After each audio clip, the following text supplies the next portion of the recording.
สำบายดี มือนี้ไอโจมายามอีก ก็เลยนัดกันออกไปไปหามิสเตอร์ไปเบิ่งอันนั้นเลย ไปเบิ่งห้องแถวมิสเตอร์ศักดิ์นะห้องแถวเรานี่ก็ถือว่าถึกได้เดือนหนึ่งเนี่ยล้านกีบสันเราเดือนหนึ่ง$50ไอ้โจอยากเห็นก็เลยพาไปแล้วเขาก็เลยได้ไปเลี้ยงพานเบาซักกันแล้วก็มีหมู่มาอีกเด้หมู่มาอยู่ห้องทางข้างกันก็เลยจะชวนกันไปเลี้ยงข้าวกับเจ้าเลยซะเดี๋ยวก็พากันออกมาหานปิ้งงัวโอ้หานเนี่ยอาหารแซ่บนี่นะปิ้งงัวกับแซ่บตำบักหุ่งเพิ่นก็แซ่บเบิ่งด้วยเฮาสั่งอย่างแน่ไก่เกาเหลาเพิ่นก็แซ่บลาบเพิ่นก็แซ่บโอ้สรุปเรามีแต่แนวแซ่บๆหั่นนี่เขาแนะนำรถเด้ออยู่แถวหลัก19หลักสาวทางอ่อนแล้วตอนกำลังกินข้าวอยู่หั่นมีเด็กน้อยเอาจิปอมมันได้มาส่องนี่ได้เอาจิปอมมาใส่กระตุกน้ำดื่มนี่มาแล้วเขาจะเจาะหูให้มันมีอากาศนะแล้วก็ เขามาทำขายให้เขาเอิ้นตุกหนึ่งตุกละ45,000กีบเหลียวเบิ่งแล้วมันแม่นตัวจิปอมมันยังบ่ได้ตายถ้าได้อยู่ในตุกนะก็เลยถามต่อหมอน้อยนั้นตัวหมอว่า2อัน80ซะแล้วหมอทำอินหมอก็บ่อยากให้ดอกหมออยากได้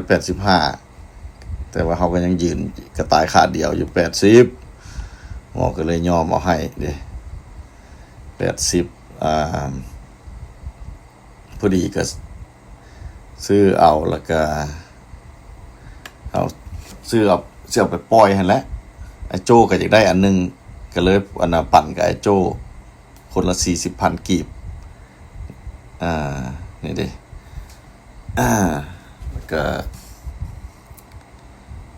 ได้หลายชีวิตเติบอยู่80,000กีบก็ถือว่าคุ้มค่าอยู่เพลงก็ถึกลิขสิทธิ์ก็เลยเปิดเพลงบ่ได้อยู่ห้านกับเจ้าพอดีหาคนแยกกับไปเลี้ยงข้าวบ่าวซักเมื่อกี้เรามานั่งอยู่ในรถกำลังสิพาโจ้ไปปล่อยตัวชิปอมเจอโทรศัพท์ไอ้สักอยู่นี่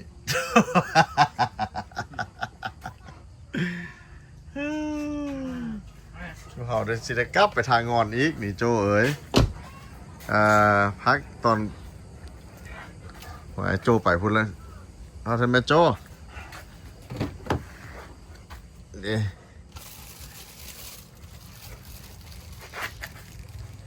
พรสิปล่อยจิปอม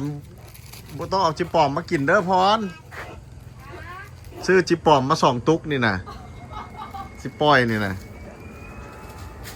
เอากินกระป๋อมปล่อยลูก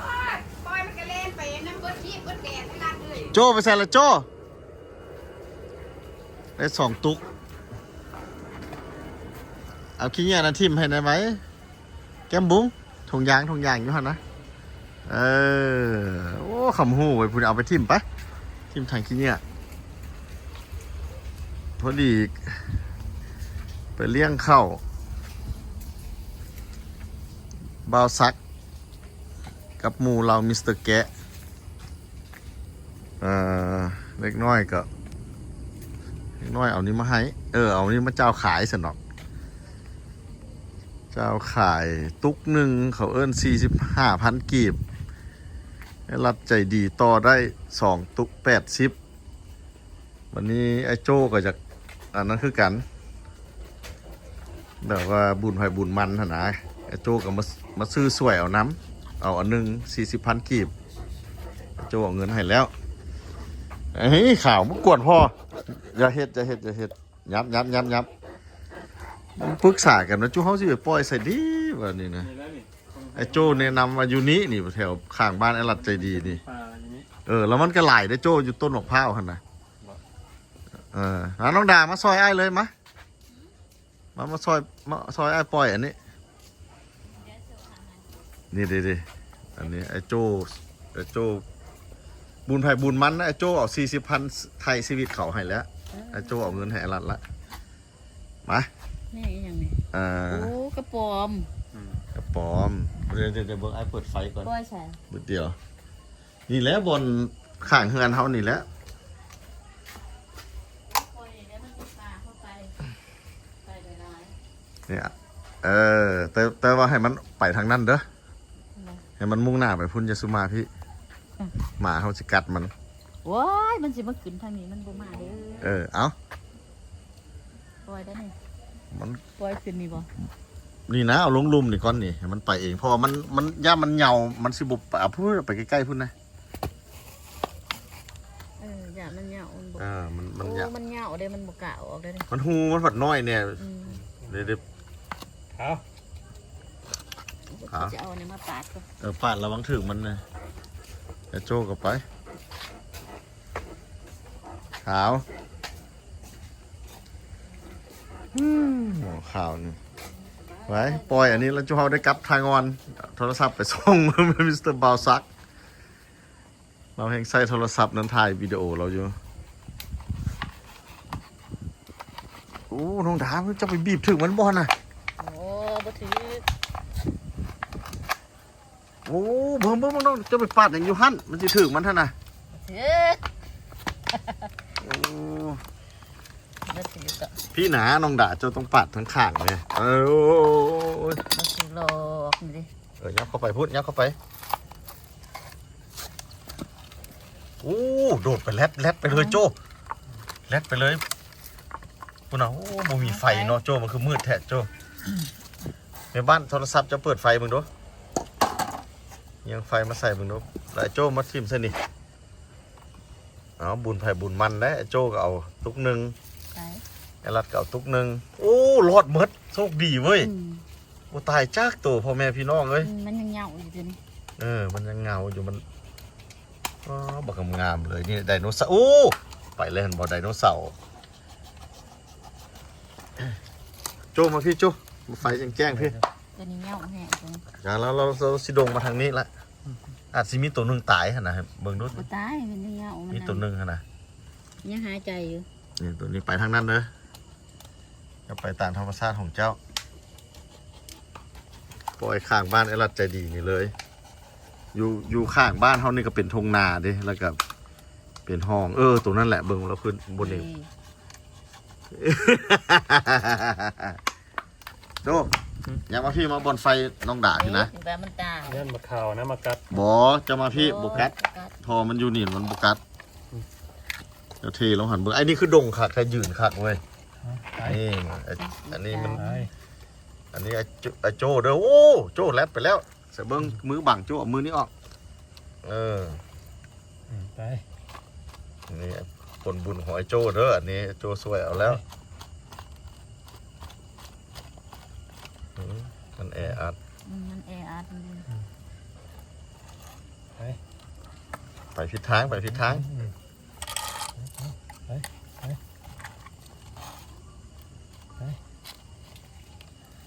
เข้ามาคืน หากินหาอยู่ ไปบุโอ้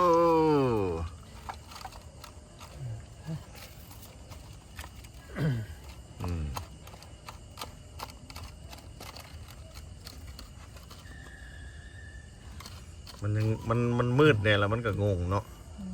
โอ้รอดหมดสุดโตเด้อบ่มีตัวตายเลยโชคดีขนาดนี่เลย มันตายง่ายแล้ว โบตายจากตัว คนไทยก็เอิ้นกิ้งก่า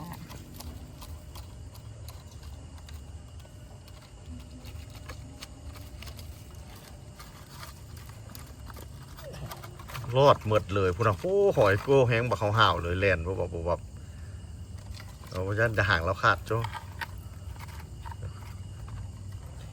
นี่ป่านไดโนเสาร์หมามันก็คำหู้นะมันบกล้ามัน ไปนี่ป้าที่ชดโอ้โอ้ ไปทางนั้นมายุงจะได้ เออไปแล้ว ไป ไปจะเอาไปตามดวง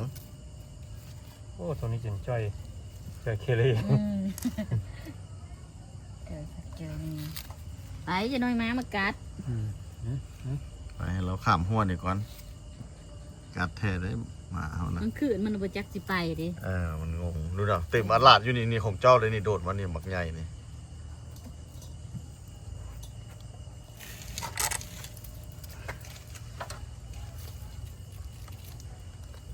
อ่ะ มันจะไต่ขึ้นอย่างนี้ ไปแต่ละแจ่เลยแบบนี้แจ่อะไรก็มีทั้งสองตัวนี้ไปไหมไปมันมืดแล้วเรางงโอ้ได้โดดไปอยู่โอ้แลดขึ้นเทิงเลย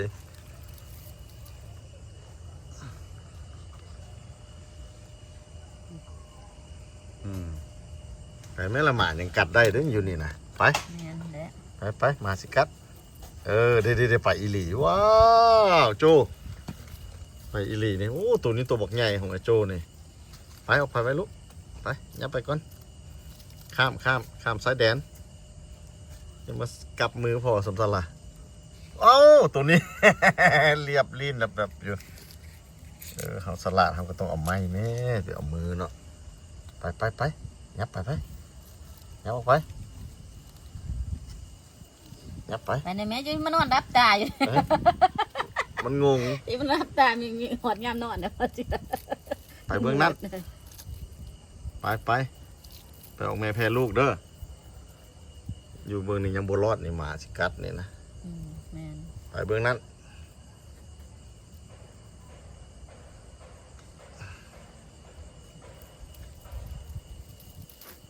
อยากนอนแบบนี้ นู่นน่ะเต็มอยู่นี่ป้าหลัดอาลาดเลือดอยู่นี่ดิ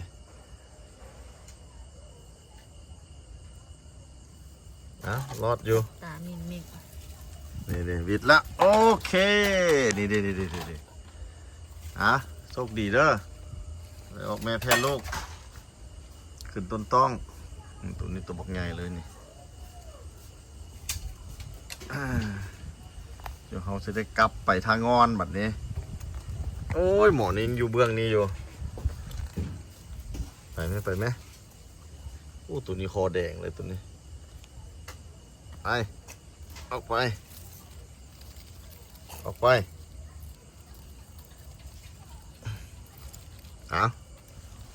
คือสิรอดอยู่ดอกนี่โจแย่คันเบ็ด อย่างสิบเบสวะโจ บอกว่ามันมาจับอยู่คันเบ็ด เอาอยู่ขันเบสก็มีแบบนี้ นี่ มันสิแลดใส่เจ้านั่นนะงงยองคันเบสไว้หันรถแล้วโจมันไปเองของมัน คันเบ็ด ปลาไว้ เมื่อ หัน หน้าเมื่อหน้าจังเอาคันเบ็ดลงตรงนี้ ยองปลาไว้หันแหละเอาโทรศัพท์ไปส่งเบาซักแบบนี้ไปงอนคนละ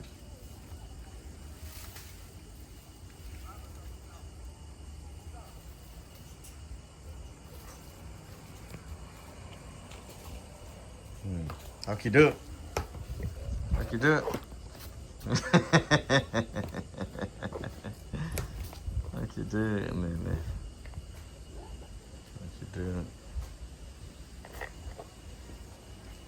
ไปแล้วเนาะ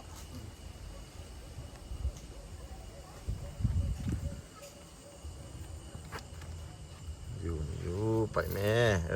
เต้นไปงั้นหมาสิกัดนี่นะอยู่เบื้องนี่ไปหำ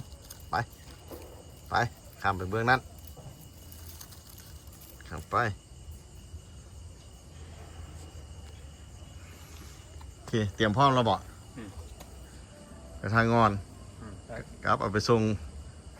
ก็ซับชีวิตจิตใจเราเลยโอเคเนี่ยหลังจากเอาโทรศัพท์ไปส่ง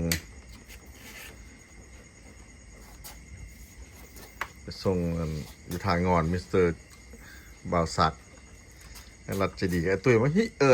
ไอ้โจหิวเข้านะบัดนี้ สองไอ้น้องเนี่ยมากินเลยครับเบิ่งดูมันจักมันเอียงในบ้านที่อยากให้กินอันนี้แล้วไปเอามากเอียงมาซอยใส่ในโจตุก กับบุ้งคือ จะเบิ่งเข้าใจอยู่ว่ามันเป็นเอียง เนี่ยมาเบิ่งซอยกันจักในบ้านเฮ็ดหยังให้กิน กินได้แปลกๆนี่เกิดมาเท่าปานนี้แล้วหาก็ได้กินครั้งแรกว่าไงว่าซั่นซะนี่นะบ่ฮู้คือกันว่าเป็นหยังแต่พี่เฮาเห็นคร่าวๆเฮานึกว่าเป็นลาบซั่นเนาะ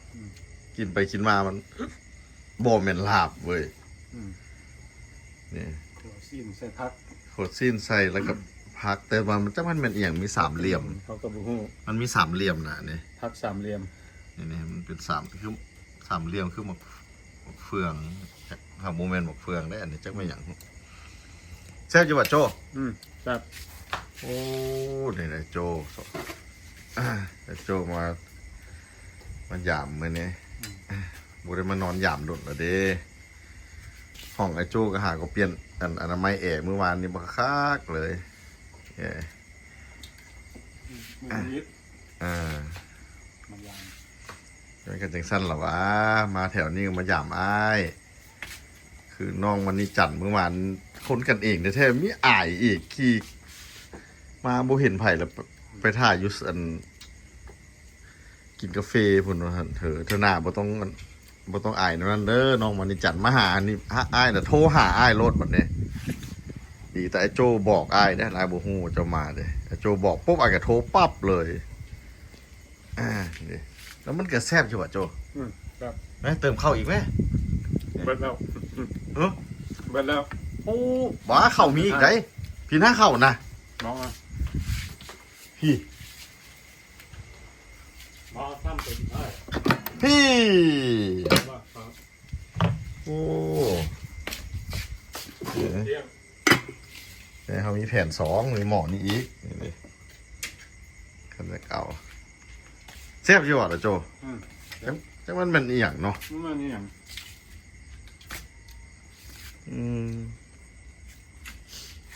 บรรยากาศเมื่อคืน อากาศเย็นดีขนาด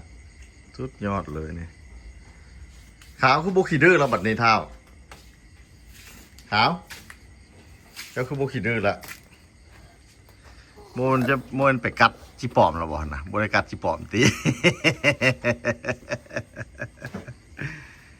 หมอนี่มากัดสัตว์ได้มือนั้นยางไปคิมหนองมันไปเห็นงูเขียวตายตัวหนึ่งตัวใหญ่เติบ โอ้มันถึกหมาเขากัด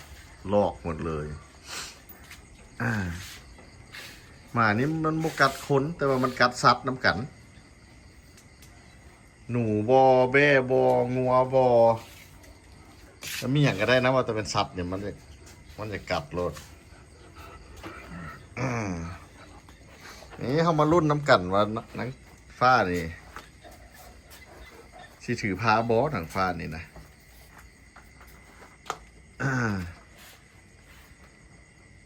นี่ขาวๆนี่ไอ้โจยิ้มแล้วนะโจเนาะนี่ดีใจหลายโจมานอนยามมื้อนี้มื้ออื่นก็ไปวางแผนกันว่าเขาจะไปเลาะไสมื้อนี้ก็ได้พากันออกไปเลี้ยงข้าวเบาสักกับหมู่เราอยู่ทางงอนโอเคบัดนี้ เปลี่ยนแผนการทำอิฐว่าสิไปหินเฮิร์บ มื้อนี้ การทำอิฐว่าสิไปมื้ออื่นนี่ว่าสิไปหินเฮิร์บแล้วก็ออกจากหินเฮิร์บไปวังเวียง ผดลืมไปเรื่องว่าเพื่อนไอ้ยันเป็นบอกวันนี้ แต่ว่าเปลี่ยนแผนเพราะว่าต้องได้ไปงานอายันและงานอายันแหละสิไป ไอ้ใหญ่ บ้าน อยู่แถวบ้านเกินนะ บ้านเกิน แปลว่าไอ้ยันนี่ก็มาแต่ต่างประเทศมาปลุกเฮือนแล้วเราจะขึ้นเฮือนใหม่เมื่อวันเสาร์นี่วันที่7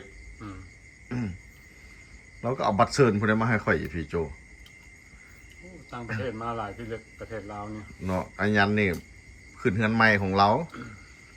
แล้วก็มื้อเดียวกันอีกวันที่7คือกันอีกอยู่บ้านเกินบัดนี้ทั้งใดก็ทิมบ่ได้อันนั้นก็บอกให้ไปก็เลยว่าสิได้แบ่งซะไปพี่แน่ไปพุ่นแน่อย่างสิแล้วพี่แล้วเขาก็ไปแล้วแผนการสิเฮ็ดแนวใดแน่ก็โจเขาสิไปจังไหนเอาเพราะไอ้ตุ้ยฟังดู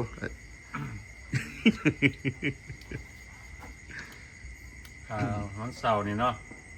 อืม ไปไปงานอันน่ะไอ้สายัน โอเค เลิกงานไอ้สายันแล้วก็สิไปบ้านเกินมื้อเดียวกันทั้ง ออกจากบ้านเกินนี่สิมาแวหินเฮิบ ห้วยนอนยามก่อนตี นอนยามอันบ้านเกินคืนนึง คืนหนึง แล้วก็ตื่นขึ้นมา เช้ามาเป็นวันอาทิตย์บัดนี้ เป็นวันอาทิตย์แล้วก็สิมาแวหินเฮิบ วินเฮิร์บนี่เจ้าสิไปเฮ็ดหยัง ว่าน่ะสิไป เอาให้ฟังแหน่ เอาเครื่องซื้อเครื่องไปให้อันน่ะดีโพที่ โอ้ เพราะว่าไอ้ตุ้ยเป็นอันนั้นเด้แผนสิไป โอเค ซอยดีโพที่แบบซื้ออาหารบ่ซื้อน้ำบ่อหย่างเล็กๆน้อยๆนะ มีจักคนอยู่พุ่น 2 คนว่า 2 คนเนาะ อืม เจ้า แล้วก็เพิ่นสิไปเบิ่งว่าเพิ่นนั่นอยู่จังไดกินจังไดอหย่างนั้นนะ วันอาทิตย์เนาะ เฮาก็บ่ฮู้แต่ว่า อันนั้นเพิ่นนั่น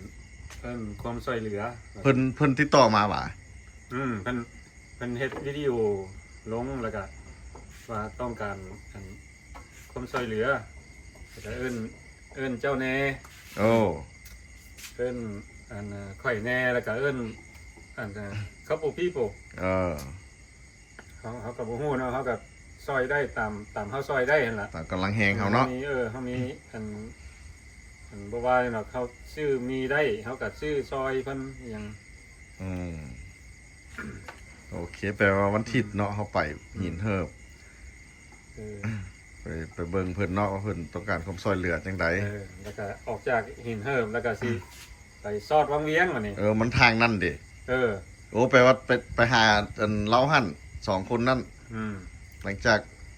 จาก แล้ว เราสิไปวังเวียง ไปวังเวียง ไปกินโรตี ไปกินโรตีอยู่วังเวียงสิเป็นไปหาสาวโรตี2ไอ้น้องนั้นบ่